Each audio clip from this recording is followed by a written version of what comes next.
Somebody asked online, and I'll answer that question. And hopefully that gives you guys some more ideas.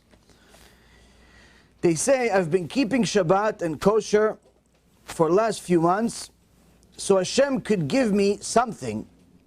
But after I've done all of this stuff, like Teshuva, I still didn't get it. And bad things just keep happening. So why after doing these mitzvot, nothing good is happening? This, believe it or not, is a fantastic question. It's a question that I battled with myself when I first started doing Teshuva. When I first started doing Teshuva, I was very, very sick. And my business was going into the toilet. I lost almost 90% of what I had. But still, there was still a few $1 million left. I figured that hopefully, from what I have left, Hashem will build me back. I'll get back in and I'll get healthy and so on and so forth. And I started praying and I started learning and I started reading Tehillim. I would read almost the entire book of Tehillim every 2 days. 150 Tehillim every couple of days, with tears, with crying, with this. And I was sure that not only good things were going to happen right away, but I was sure God was going to talk to me. You go cry 3, 4, 5 hours straight to HaKadosh Baruch Hu on the 35th floor in New York. You're going to start thinking that Hashem's going to start talking to you. I thought Moshe Rabbeinu, me, same thing. Well, guess what? Not only did Hashem not talk to me, but bad things continued to happen. In fact, they got worse. I lost 80%, and then I lost the rest too. 100% loss. Balance went to zero. Actually went to negative. The health continued to deteriorate. Hospitals, pain, all types of wonderful things. And it was hard to understand how and who and what and when until I started paying closer attention to the things that I was reading in the Torah. And I realized that all of these mitzvot that Hashem said to do, He didn't tell me do them so now I'm going to do whatever you want. He said do them because I'm God. That's it. Meaning, He's not promising us that if you do this, He's guaranteeing that everything that you ever desire and want and so on, He's just going to write a check for it immediately. Anyone that tells you that if you start keeping Shabbat, you're going to start making a lot of money. If you start watching your HaBRIT, you're going to start making a lot of money. If you're going to start doing such and such, everything is going to work out. If they say it in that type of tone, they're a liar. Why? Hashem doesn't owe you anything. Can it happen? Yes. Does it entice Hashem for it to happen? Absolutely. But always remember, Hashem does not dance to our tune.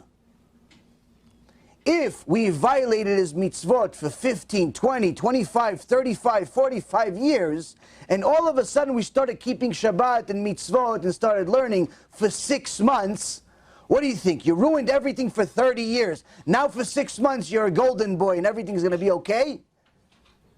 It's going to take a little longer than 6 months to fix 30 years of damage. Just like anything else in life. If you go and you work for a company, and you work and you work and you work and you develop and you go up the ladder and so on and so forth, and one day you make a mistake, and that mistake cost the company $1 million, $2 million, $3 million. Now if that company's smart, they're not going to fire you. Why? They just spent $3 million educating you. What's the point of firing you? Now you know what not to do. Now you know what not to do. Firing you, that's not going to get anybody any good. Now you know what not to do. Okay, we just spent $3 million sending you to college of learning what not to do. Fine, okay, now that you know this, you have an experience that nobody else in the company has. Okay, so can I get a raise? No, that you can't get. What can I get a raise this year? Absolutely not. Can I get a raise next year? Maybe, most likely not. Why? Well, you just lost $3 million, buddy. It's going to take a while for your work to get you to a point where you've made up for this damage you caused.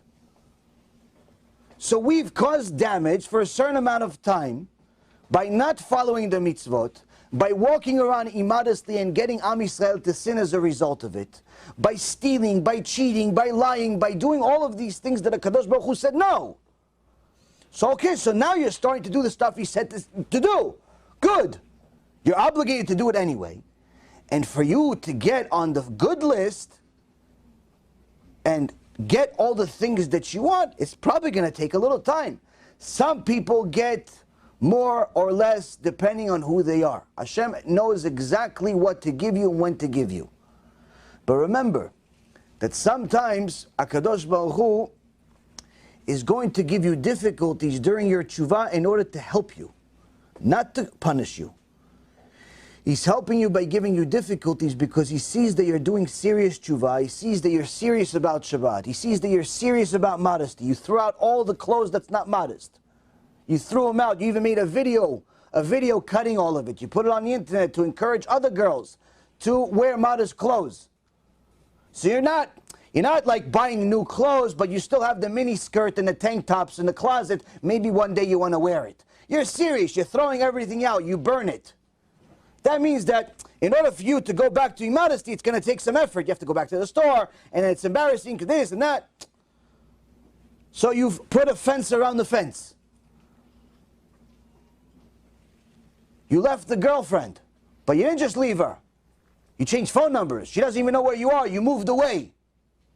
Why? Because you know that if you're going to stay, she has your phone number, she's going to call you, and it's only a matter of time before you fall.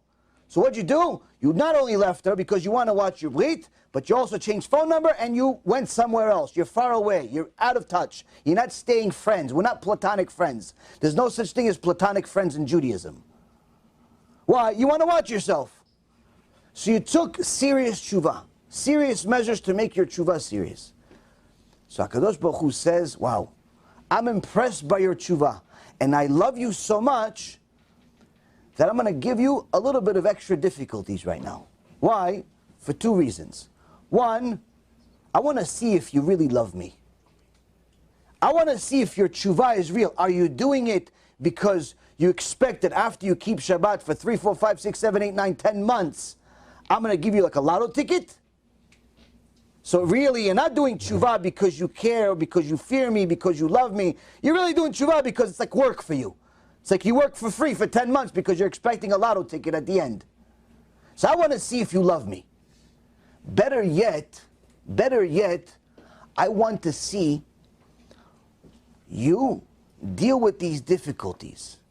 Deal with these difficulties and find a way to justify them in the Torah. How could I justify these difficulties in the Torah? Well, you realize, wait a minute. If I'm doing tshuva, that means that I'm realizing that what I've done in the past is wrong. That driving on Shabbat was wrong. That eating pig is wrong. That stealing money is wrong. That doing such and such is wrong. Okay, so if it's wrong, obviously it requires a punishment. Now Hashem says, I love you so much and I am enjoying your tshuva so much, I'm not going to give you punishment in Gehenom at all. I still have to give you punishment though. So what am I going to do? Instead of 1,000 years or 1,000,000 years in Gehenom, I'll give you money problems for 6 months. Who prefers Gehenom instead? Raise your hand. Nobody's going to raise their hand. Why? When you realize what Gehenom is like, you don't want Gehenom for a second. So Hashem likes our tshuva sometimes so much, He's actually going to give us difficulties. He's going to give us difficulties. Why? Because He wants to give us that punishment here for a few months, and even some cases for a few years. Why? So that way, you don't have any punishment at all. You can go straight to Gan Eden. You go straight and sit next to HaKadosh Baruch Hu and have eternity of good. So with that, we thank Hashem for the problems. And that's what the Gemara in Masechet Brachot says, that if a person knew how valuable their suffering is, when they're doing tshuva, they'd actually pray for it. They'd pray to get suffering. Now, none of us are at the level to pray for suffering. It already comes automatic. But the point being, Rabotai Karim, is that don't get discouraged because Hashem is not dancing to your tune. Remember, He is the king. He doesn't owe you anything. You're obligated to keep His mitzvot with or without anything, with or without reward. And Rabbi Yisrael Misalan said that if somebody understood what it means to get punished by HaKadosh Baruch Hu, they'd simply do all of the mitzvot just not to get punished. Forget about reward. They wouldn't even want reward. The only reward they would want is not to get punished. When somebody actually understands what punishment is. So the person that asked this had the same question I had years ago. How come all the things didn't work out right away? Because HaKadosh Baruch Hu had a different plan for me. He wanted to see if the Teshuva is real. He wanted to see if I'm going to withstand a test. And most importantly, He wanted me to pay for some of my own crimes in this life, rather than going to Gehinnom. Now in the beginning it was very, very hard for me, because when you're in the fire you can't help it, you feel the burn. When you're dealing with problems you can't help it, it's hard. But I promise you, once you understand the will of Hashem and you realize that He's really doing it for you, you're also going to realize that there is a light at the end of the tunnel. Eventually times do get better, eventually you start enjoying the mitzvot and the Torah much more, but you have to toil, you have to fight for it, you have to work hard for it, and you eventually get to a point where your state of mind becomes like heaven. You simply are at a point where you're happy, you're content with whatever you have, despite whatever problems exist. You understand why you're even in this world, you have the answers for things, and even the things you don't have answers for, you know that the answers exist, you just haven't learned it yet. The point is, Rabotai, is that Hashem does give you pleasure in this world too. It's just that you have to work hard for it. You can't just sit there and like watching a movie and expect Hashem to spoon feed you. You're not going to get to Gan Eden by being spoon fed. It's going to take a little work. And that's what we need to do, and we need to understand.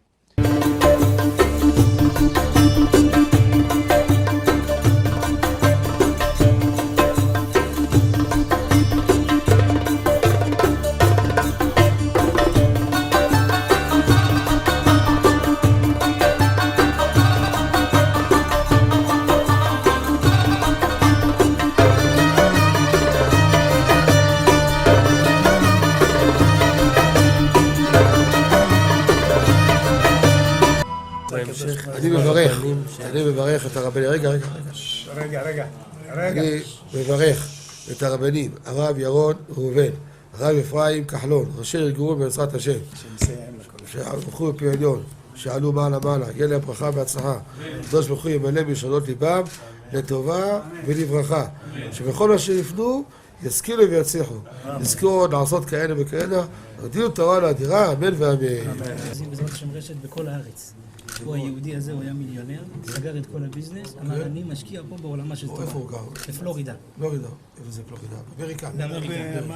במיימי. כן, ליד. אנחנו שם עכשיו הולכים להקים קהילה ספרדית. חזק אותו בשמי. קהילה ספרדית גדולה. תעביר לו מה שבירכתי אותו. כן, קהילה ספרדית גדולה. כן.